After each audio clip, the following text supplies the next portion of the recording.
Hey guys, so we're going to be covering triangles from different positions. This one's going to be from side mount while I'm on top side, how to create a opening for a triangle. First thing we have to kind of keep in mind is just the basic principles of passing. So I got to get past the legs, control the pockets, and then establish the position based off pressure and angles. So what we've been doing right now is I'm going to show you guys a way of cinching that arm tight, maintaining control of it while you get your legs in position for the triangle. So first things first, when I have my arm underneath the head, what I'm doing, guys, is I'm using my other arm and I'm cupping my elbow to his hip. Okay, this is controlling the pockets.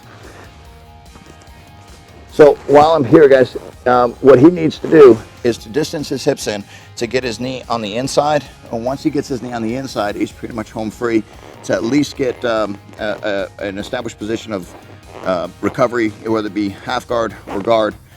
The one thing I just want to make sure that it doesn't happen. So if I can prevent the hips from moving away, then I can actually prevent the angle of that knee coming inside. So what I'm doing is I'm keeping my elbows pinched tight to my knee, and anytime he moves around, what I'm doing is I'm keeping everything nice and tight, okay, with my elbow to his hip and my knee to his hip.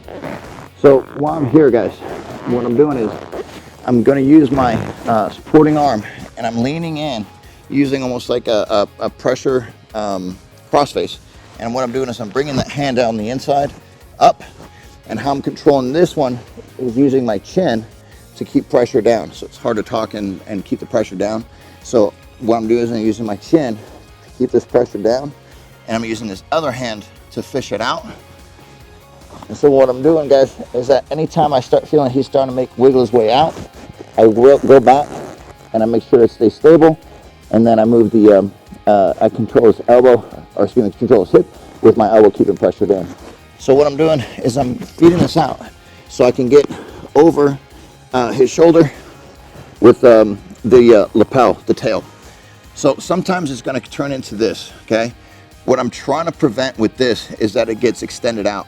What I want to happen is that I'm going to peel that out, and I want that to be like this, nice and tight around the wrist, okay?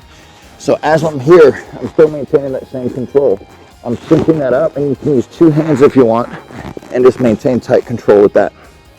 So now the other arm is still not where I need it to be. He still has a frame against my hip. So what I'm going to do, guys, is I'm going to redirect. I'm going to bring my body to the side, and now I'm going to go scoop underneath.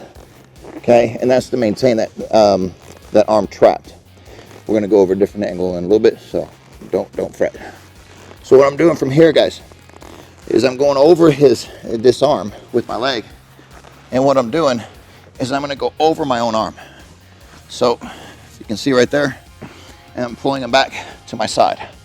One of the reasons why I like this so much is I actually have the arm helping me, so when I clamp down, that actually increases the pressure of the triangle. Come back one time. So I'm going to have to do this a little bit quiet so I can actually go through all the movements without separating, and then I'll talk through the next one. So again, as I'm here, I want to make sure that I stay nice and tight using my elbows. So I use my chin to pressure down.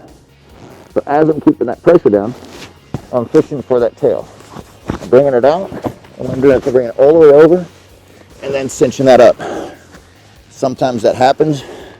You keep the pressure on, and that's what you need, keeping this tight.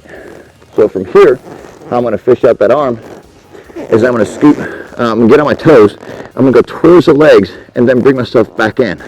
So as I'm here, I'm bringing myself inside, and then I bring my leg right back inside. So as I'm maintaining control of the arm, I'm going to turn and keep pressure on the arm, and I'm going to step all the way over and around without releasing. So as I'm here, I'm using that on top, and I can crunch that together. Now, it is not an absolute necessity to hold on to it.